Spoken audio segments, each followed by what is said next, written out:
Je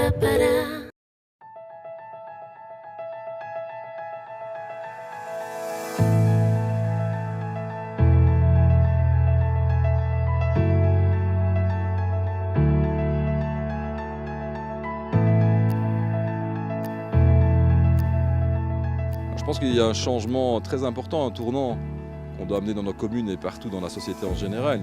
C'est de voir les aînés comme une richesse pour notre pays et pour nos communes également.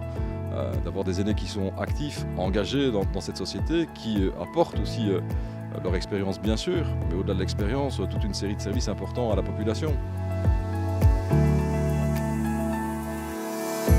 Donc le congrès aujourd'hui, c'est un congrès autour de la commune amie des aînés. Mais c'est une volonté de répondre réellement aux besoins d'une population spécifique, mais dans le cadre toujours d'un bien vivre ensemble. Nous ne voulons pas ces petits vieux qui ne se préoccupent que de leur goûter, de leur petit voyage, etc. Donc, premier appel, prenez des aînés. Prenez dans ce cadre de vivre ensemble, prenez des aînés sur vos listes. Alors au niveau des réalités pratiques, d'étendre le droit de vote, notamment dans les maisons de repos publiques, il pourrait y avoir des équipes circulantes qui vont dans les endroits déterminés, notamment où les gens ne peuvent pas se déplacer. Donc je pense là qu'il y aura une véritable avancée et ça, j'encourage dès maintenant d'ailleurs les conseillers communaux ou les échevins et les bourgmestres de mettre au point cette idée-là. Elle serait formidable. Elle répondrait à une demande très précise de la population aînée en difficulté de mobilité. Alors il y a aussi une initiative qui a été déjà prise ailleurs, mais c'est la boîte frigo. Toute cette boîte qui contient les renseignements personnels importants de soins, de médicaments, de docteurs, de personnes qu'il faut appeler.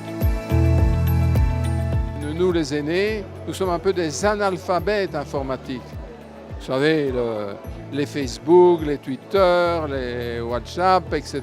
Une personne âgée, si elle veut rester jeune, mais qu'elle peut s'intéresser à ces outils modernes pour rester dans le vivre ensemble d'une commune. Cette mobilisation des aînés et ce lien avec les autres générations, il est essentiel pour faire en sorte que, et le pouvoir communal peut apporter cette dimension, que chacun se sente bien, que ces liens humains puissent encore être renforcés partout dans nos quartiers, dans nos villages, dans nos cœurs de ville, par ces liens et par cet engagement des aînés à l'égard de l'ensemble des générations.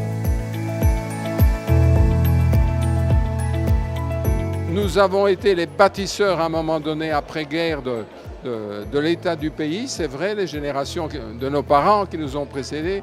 Et maintenant, aidons les jeunes générations à réussir ce tournant, à réussir cette révolution humaniste.